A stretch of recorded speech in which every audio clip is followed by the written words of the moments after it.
Praise the Lord. പ്രിയ ദൈവജനമേ, നമ്മുടെ ജീവിതത്തിൽ കടന്നു വരുന്ന ഓരോ പരീക്ഷണങ്ങളും ദൈവത്തിൽ ആശ്രയിക്കുന്നതിനുള്ള അവസരമാണ്. ഉൽപ്പത്തി പുസ്തകം 22-ാം അധ്യായത്തിൽ നാം വായിക്കുമ്പോൾ അതിന്റെ ശേഷം ദൈവം അബ്രഹാമിനെ പരീക്ഷിച്ചത് എങ്ങനെയെന്നാൽ, ജീവിതത്തിൽ തനിക്ക് നേരിടാൻ പോകുന്ന പരീക്ഷ ഒരിക്കലും വിചാരിക്കുന്നതിനപ്പുറം നിൽക്കുന്നതാണ്.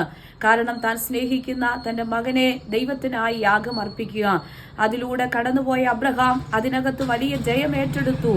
ആമേൻ. ജയം ഏറ്റെടുത്തതിനേക്കാൾ ഉപരിയായി അത് ദൈവത്തിൽ ആശ്രയിക്കുന്നതിനുള്ള അവസരമായി തന്റെ ജീവിതത്തിൽ വെളിപ്പെടുത്തുകയാണ്. കാരണം ദൈവത്തിൽ വിശ്വാസം അർപ്പിച്ച തന്റെ മകനെ ദൈവത്തിന് വേണ്ടി കൊടുക്കുവാൻ ദൈവിക ആലോചനയ്ക്ക് മുൻപാകെ അനുസരണത്തോടെ ആയിരുന്ന അബ്രഹാമിന്റെ ജീവിതത്തിൽ ഇതാ അതെ തന്റെ മകനെ ദൈവത്തിന് വേണ്ടി കൊടുക്കുവാൻ തയ്യാറായി നിന്നപ്പോൾ മറ്റൊരു കരുതലുകളാണ് തന്റെ ജീവിതത്തിൽ ദൈവം അവന് വേണ്ടി വെളിപ്പെടുത്തിയത്.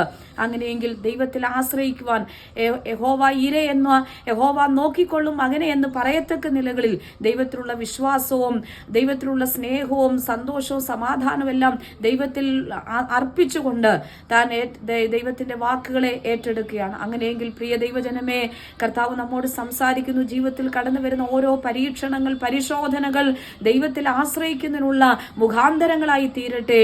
അവിടെ നാം നിരാശപ്പെട്ട് ഭയചകിതരായി നിൽക്കുന്ന ഒരു അവസ്ഥയല്ല. അതിന്റെ നടുവിൽ ഇതാ ദൈവം നമുക്ക് വേണ്ടി പ്രവർത്തിക്കും, നമുക്ക് വേണ്ടി കരുതും.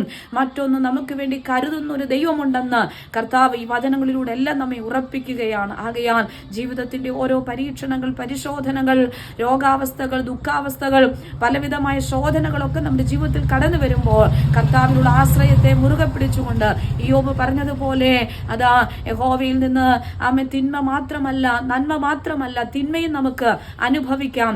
ആയതിനാൽ കർത്താവിന്റെ സന്നിധിയിൽ ഓരോ ദിവസങ്ങളിൽ ആശ്രയിച്ചുകൊണ്ട് മുൻപോട്ട് പോകാം. ഈ വചനങ്ങളാൽ ദൈവം നമ്മെ അനുഗ്രഹിക്കുമാറാകട്ടെ.